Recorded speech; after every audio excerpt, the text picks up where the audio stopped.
Hey, look, we all know the golden rule. Do unto others as you would have them do unto you, or any variant of that, is a good rule, right? It makes sense. We all want to do it. We all feel like we do it, but do we really do it? Do we really put ourselves in other people's shoes? I want to give you an example. The other night, I was immersed in a conversation with my sons at the dinner table, and I experimented with this simple thought exercise that I've since done with several people, and it's astounding. I want to tell you how to do it because it allows you to practice more empathy and to put the golden rule systematically in your life in a very powerful way. It's very transformative. So I'm going to share it with you. My boys and I were sitting there talking. I thought, I wonder how they perceive me as their dad. How do they perceive me, and how are they interpreting everything I'm doing in this very moment? How I'm moving my hands? What am I paying attention to or not paying attention to? What am I saying or not saying? Where's my gaze? Where's my presence? And so I paused briefly, I closed my eyes, and see, we allow each other to do weird things like this at the dinner table or when we're having conversations. Using my imagination, my visualization, I put myself in the same chair across the table from one of my boys named River.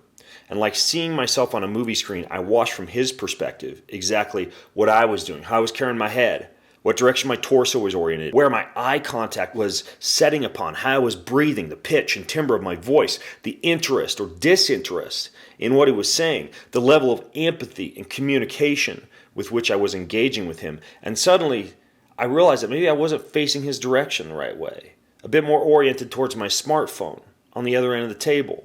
My feet were a little shuffly on the floor, like I was ready to be done with and disengaged with the conversation and dinner in general. My vocals were getting flat and distant. My eye gaze was more focused upon my plate than his eyes.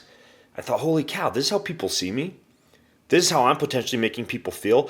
And that's what it feels like to truly put yourself in somebody else's shoes, to literally translocate yourself using the powers of visualization to their body and looking at yourself through their eyes. It's powerful. It's going to make you more engaged, more caring, more connected. You don't have to get all weird and close your eyes when you talk to people. But the first few times, try it.